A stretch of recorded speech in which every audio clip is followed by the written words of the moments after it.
Big wheels keep rolling, rolling. I'm outside, 29, G5, Seaside. I've been losing friends and finding peace. All right, what's going on, everybody? Welcome back to another episode of the Gin Blend Podcast. My name is JJ. We got a special guest today, Aggie fam, Hall of Famer, and a professional athlete, my Uncle JJ. Man, what's up? What's up? Thanks so much for having me. I just want to start by saying, man, this is an honor to be on the podcast. Yeah. Y'all are doing a great job with this. Appreciate thanks a it. lot for having me, man. Appreciate it. Aggie pride. Aggie pride. All right, so let's get into it. We're going to start from the beginning. Okay. So what sport did you start playing, for the people who don't know? So I started playing basketball. I played all sports though. Growing up, football, basketball, baseball, even ran some track. So yeah, I was an athlete. Just in general, but basketball is where the love was. Okay, what other sports did you play though? So I played like the main sports. The main sports I played was football and basketball. Okay. So I was recruited pretty heavily in both of those. Oh really? Yeah. I never know that. What position you played football? Wide receiver. Wide receiver. Yeah. And obviously point guard in basketball. Point guard. That's it. What age, or what grade did you start taking it serious? You know what? I always loved the game of basketball. So there's a running joke in our house that I learned to dribble and walk at the same time. Yeah. So I was in love with basketball. I think I started taking it serious just before middle school, if I'm being honest, in the sense that I played all the time. Yeah. But in terms of when I really started working at it, trying to perfect my craft, I would say my freshman year in high school. Okay. Yeah, I would say nowadays, parents kind of force kids to do the drills and stuff instead of just having fun with it first. Yeah. And then get serious as you get older. But I think that's what's missing today is too many training videos and stuff like that. And they just need to have fun early on in life. You know what I'm saying? Exactly. I couldn't agree more. I think having fun and falling in love with whatever sport it is first is definitely the right recipe for longevity. You know what I mean? I think if you are kind of forced to do it, or somebody has to be on your back to work out or to play, you're gonna get burned out more times than not. Okay. And were you ever cut from a team coming up in middle school or high school? No, I was never cut. Cut. Yeah. I'm from a small town too, right? So I'm from Chincopi in North Carolina. So that's very small. Not to say I would have been cut if I was in a bigger space, but I have heard of athletes that were cut from teams in big places, and it kind of made sense, right? Because there's only so many spots on the team. Yeah, I was cut my 7th grade year. I didn't make it the first year, but 8th grade I made the team. Oh, it hurt too, man. Man. I had to hold the tears so I got in the car, man. I was hurt.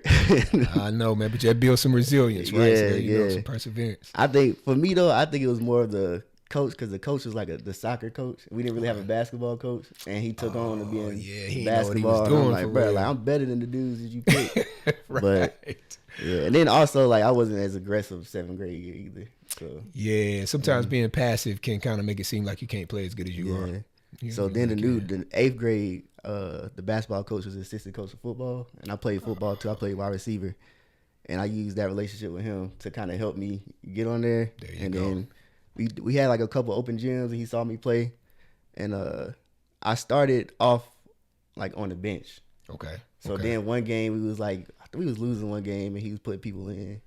And you know how you get in the game, you try hard, whatever. You hustling and everything. And his dad said something. He was like, I like number such and such. I forgot what number I was in middle school, but he was like, yeah, you need to get him more playing time. He plays hard. He hustles. There you go. And then after that, I was starting for the second half of the season. Good job, man. Ready to take advantage of that opportunity, man. That's what's up. Yeah.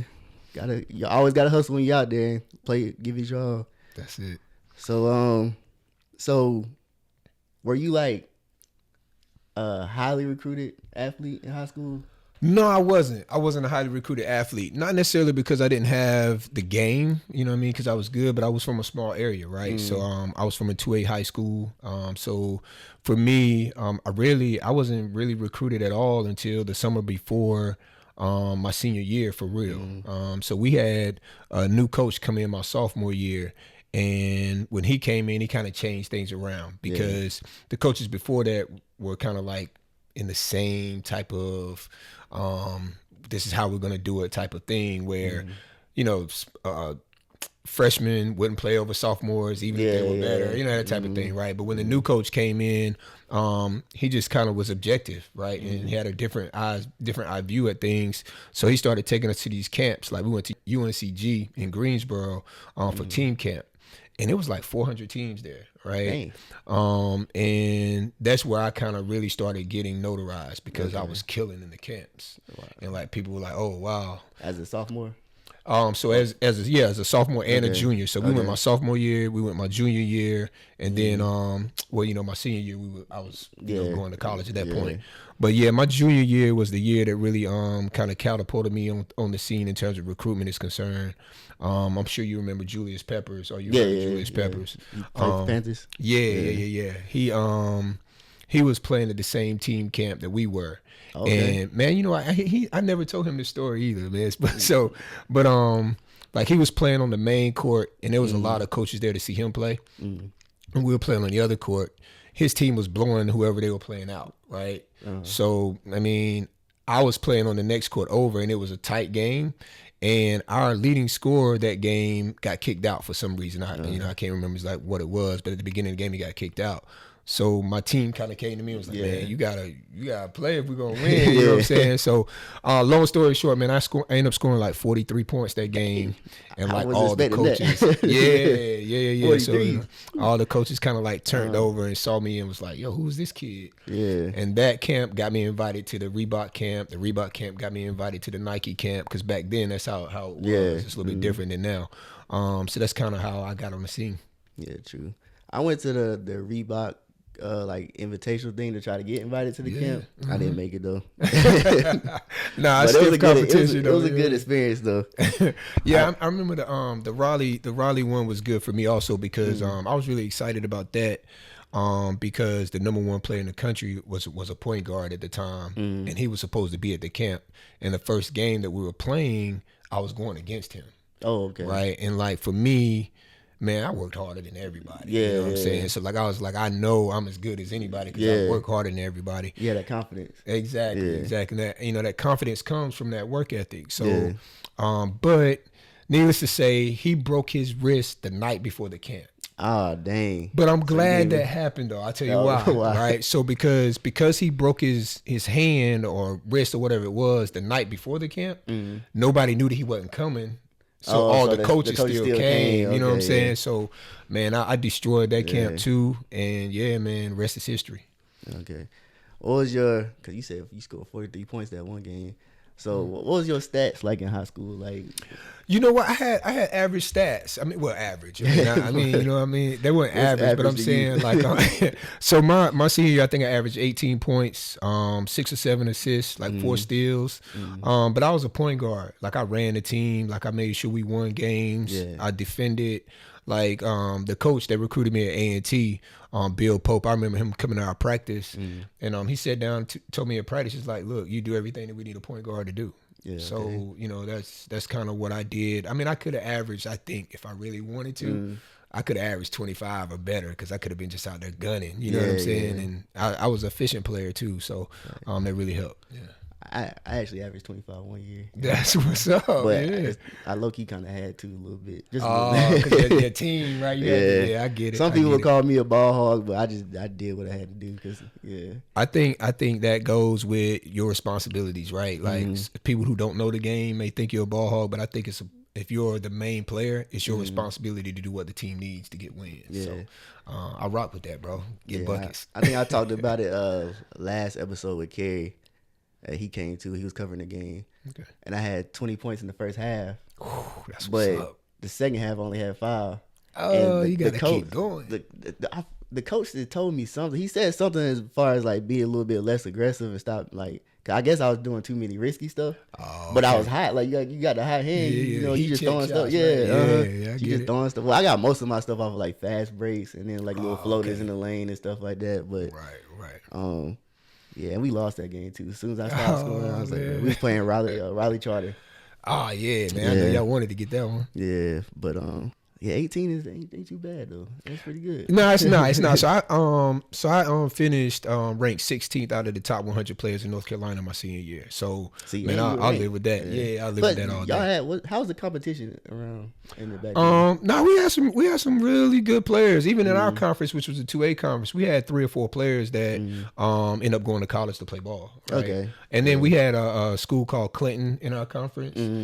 We had a school named Wallace Rose Hill in our conference. Okay. And both of those programs, and I ain't gonna forget James Keenan because they was good too. But all of those teams had players that played either college football or college basketball or college baseball. Okay. And then to be honest, like myself from East Duplin, 2 players from Wallace Rose Hill, and I don't know how many players from Clinton played like NFL. You know what I mean? So cool. we had NBA players and NFL players come out of our conference at a 2A conference. Cool. But competition across the board though, Yeah. North Carolina's a hoop state. It's Yeah, always that's a been fact. like that. That's just the way it go. Yeah, I don't think I played too much. Like as far as like school goes, we didn't play competition, but like I played competition in camps and AAU and stuff like that. Yeah. So that I really don't count that 25 for. I mean, it's 25 is 25, but like it's like Right, because of who you were playing Yeah, against. it was kind of easy. You know what I'm saying? I Yeah. didn't play against like no 6'8", 6'10" dudes. And like, you know what I'm saying? Right. Everybody was kind of low key. Like the center was maybe 6'3", 6'4". Yeah. So I get that. Yeah, no, I'll be honest. I played against some competition, and I mean, even though they didn't go to college to play, there were some players in our conference that were athletes that could go. yeah, I went to 5-star basketball camp. Yeah. With Quincy Miller, he won the MVP of that camp that year. Yeah, and, I was on tough. Yeah, he I know was Quincy. tough. Yeah, he was tough. I was on Deuce Bello team. Okay, And yeah, he so- can go too. Yeah. You know me, I'm not that known. Nobody really knows me. So like when Deuce, he do something, he could do no wrong. I made one mistake. The coach yelled at me. I'm like, bro, the Deuce did something way worse than that. Right. Like, That's how come it go, on. man. There's a pecking order to it, right? Yeah, for sure. That's when I know like it's kind of like the game kind of had like a little bit of politics and like when people if you got a name like people just gonna let you get away with certain stuff. And Yeah. That actually worked to my advantage at Prep Stars because Prep Stars is similar to 5-star, right? So at Prep Stars, it's the top 300 players. Well, it was then the top 300 players in the country. And again, I only got that invite because of what I had done in the previous games, right? So nobody knew me coming on the scene. Luckily enough for me, though, my high school coach was one of the coaches for Prep Stars, right? Okay. So he coached my team.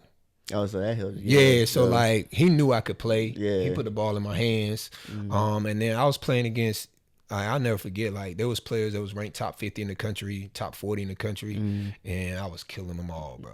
That's you know what I'm saying? So like it was an opportunity for me to just kind of really see firsthand how the work ethic, you know what I'm saying, like produce results, and that kind of like governed the rest of my career, both on and off the court.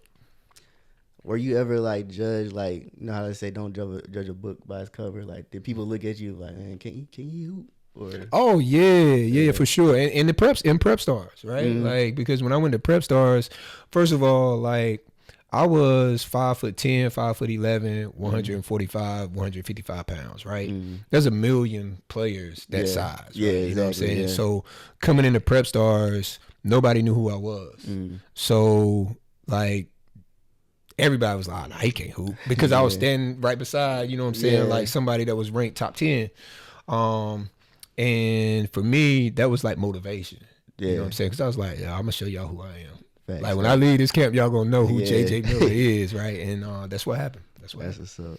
Yeah, a lot of people judge me at first, like, because I was way skinny. I'm still skinny now, but I was way skinnier than I was. I was so frail looking.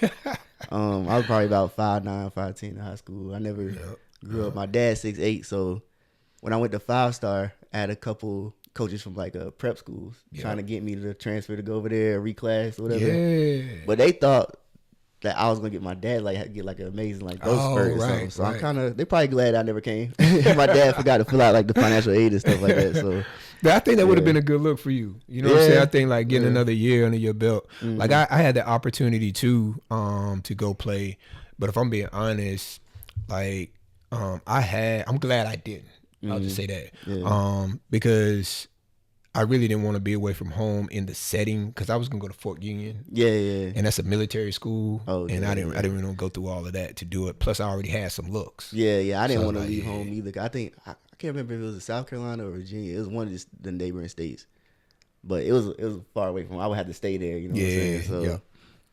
So, but everything worked out like it was supposed to. But if only I would have got that height though, man. Ooh, bro, you got that. If I'd have got some height too, man. But I mean, I guess I'm happy with my career. But you I mean, you used made some height. it. I kind of. Right, I always say I gave up. I feel like I was being more realistic. You know what I'm saying? Yeah. Because like, I probably could have worked a little bit harder too at basketball, but at the same time, it's like genetic too. Like your athleticism. You know what I'm saying? Because skill can only take you so far sometimes. Like for me being so small, I always used to try to work out, lift weights and stuff, but I would never get bigger. Yeah. I was like, like, and then, you know, the next level, everybody's bigger. Yeah, and too, I would say this. I would say being a professional athlete in anything is not for the faint of heart. You know what I mean? Like I look at the things that I've had to do to get to where I got to. And now I look at my kids, and I'm like, I'm not gonna force it on my kids unless they absolutely want to do it. Yeah. Right. So you did the right thing, bro. Yeah. As a matter of fact, this is kind of a little off subject, but you kind of brought it in subject. I be seeing JT, he really be wanting it, man. Like he really my works, goodness, man. I be seeing him online. Y'all be posting videos. Yeah. He gonna be something. He gonna be. I believe he's going to be better than me. He's doing some stuff now at 7 that I didn't start doing until I was like 12 or 13. Yes, that's what I'm saying. Like I wasn't out there like that. You know what I'm saying? Yeah, he's gonna be the real deal, and I love it because he loves it. You know what I mean? Like it looks like he loves it. Yeah, so it's cool. And he want to play everything. Yeah, I seen him good at everything. The too, baseball, man. the football, basketball, then golf. I said he even play. I didn't even play golf. I thought golf was boring back then. Bro, I just got him some new clubs for Christmas. He's swinging them things already, bro. That's what's up. That's what's up. We know as athletes, there's a point in time in our life where that switch just flips. What time in your life where it just flipped and it was like basketball is my thing and I can really go to the next level? I think I always knew basketball was going to be my thing just because I loved it so much, right? I was having success in other sports, but I think if I had to pinpoint a time, it'd probably be my freshman year in high school. And the reason I say this is because coming into high school, we had 3 middle schools that went into the same high school. Okay. So we played these middle schools in our conference, right? So we kind of knew who was who. Yeah. And I was one of the guys that like, oh, JJ coming to East Duplin, right? You know what I'm saying? Like he coming.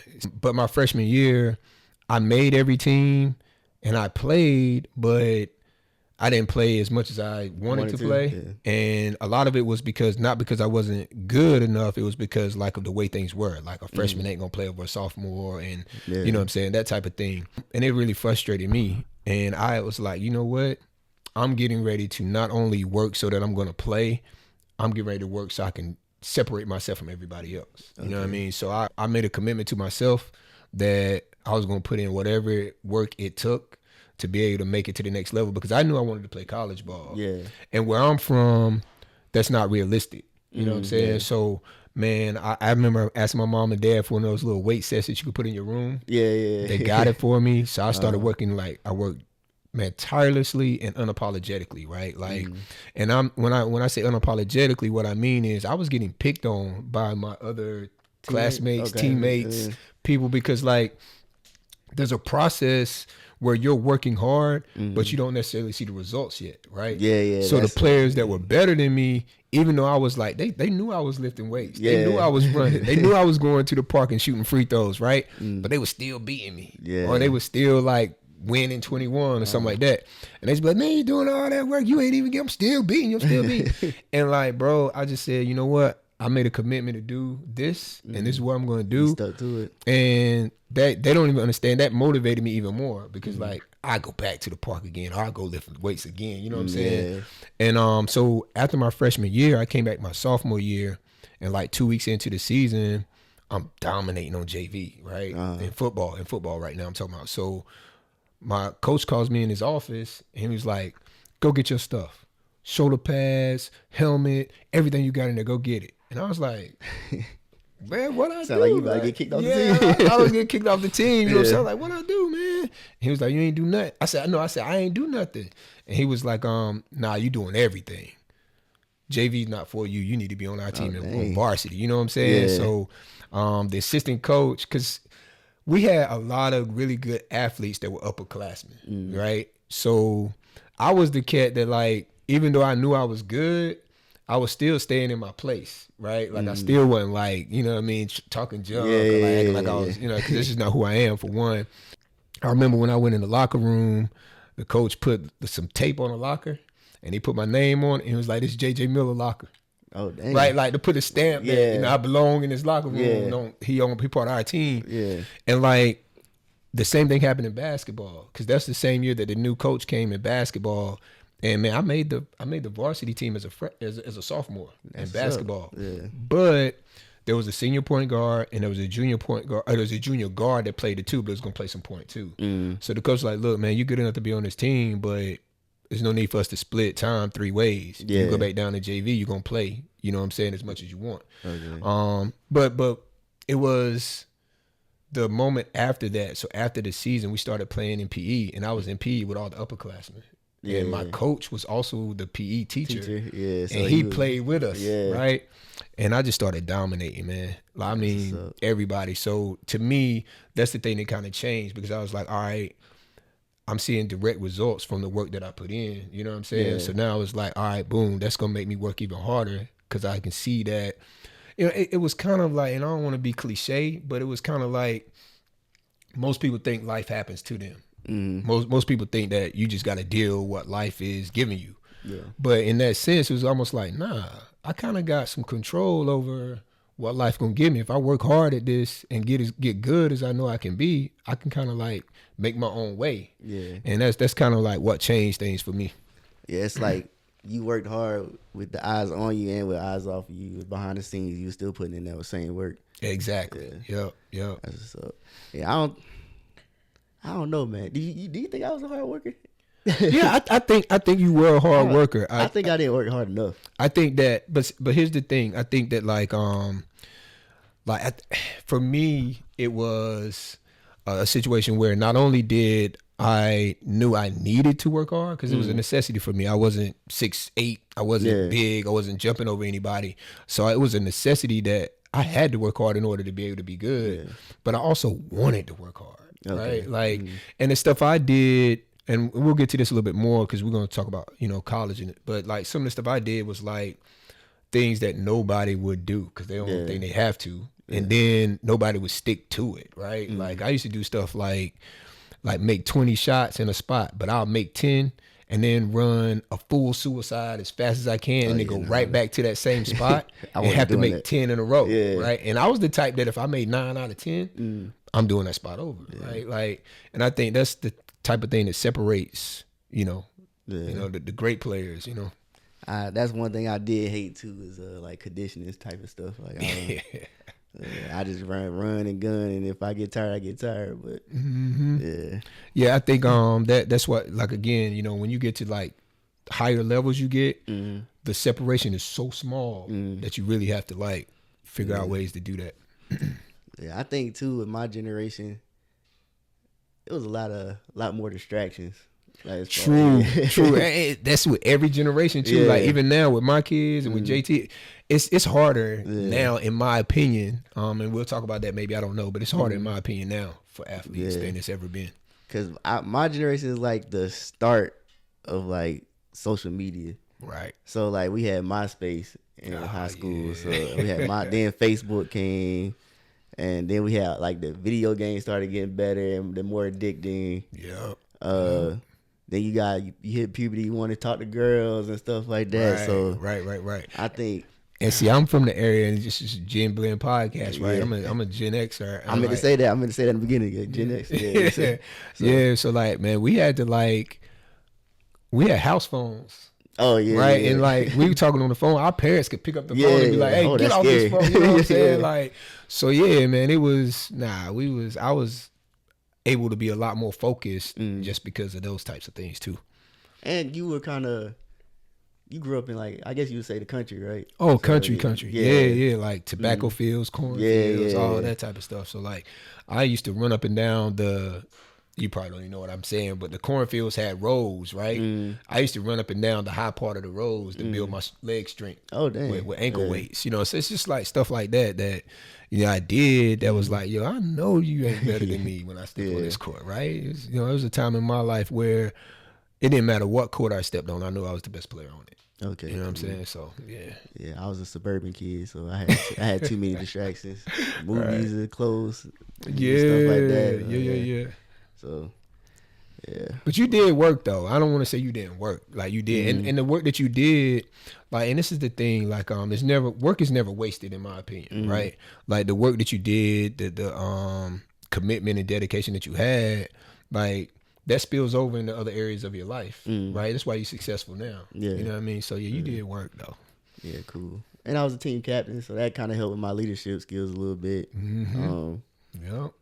And you're not just gonna be the team captain. They don't make you the team captain. Yeah. You gotta like show some type of like wherewithal, some type of like work ethic to be able to garner that title. Yeah.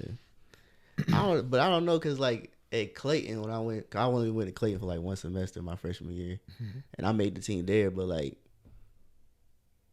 I couldn't get noticed at Clayton. Like, but you were only there 1 year.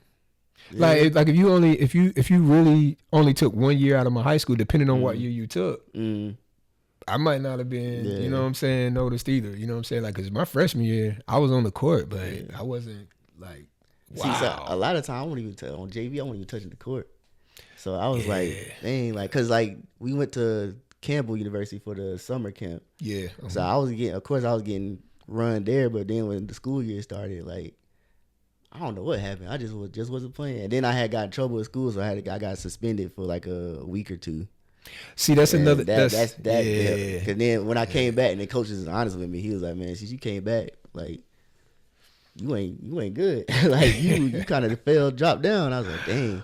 Yeah, see, that's another thing with me, man. I never like got in trouble, right? Like for me, I was like.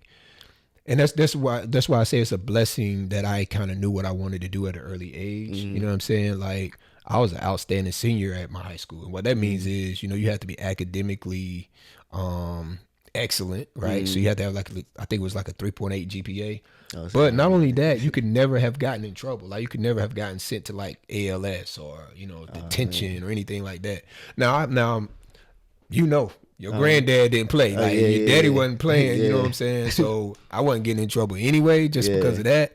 But yeah, I mean, those types of things and distractions and different setbacks, I never had.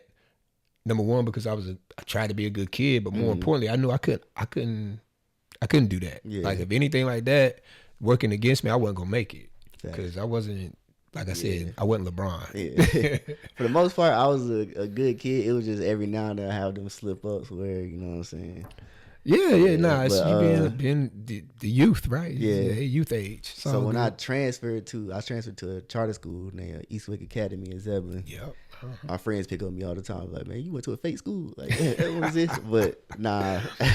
But I went to Eastwick Academy, and the competition was a little bit lower. And I guess that kind of like, it sounds bad, but it boosted my confidence a little bit. I was like, man, I'm gonna be the star here. Like this is gonna be easy. And then that kind of helped with my aggressiveness when I went to like other leagues, like AAU or something like that. And that's kind of, it helped me get that scorer mentality or whatever. Yeah, it's funny how confidence works, man. I think confidence works in any setting, right? Like if you would have took that same confidence that you had there at Clayton, it would have worked there too.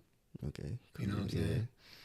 All right, so we're gonna end this episode right there. Next episode, we're gonna talk about college, A&T, Aggie Pride, and then a little bit of professional career. Sounds good. And then I think this is probably gonna be a 3-part episode, so it's gonna be a good one, y'all. Y'all come back next week, and we'll have some more great discussion.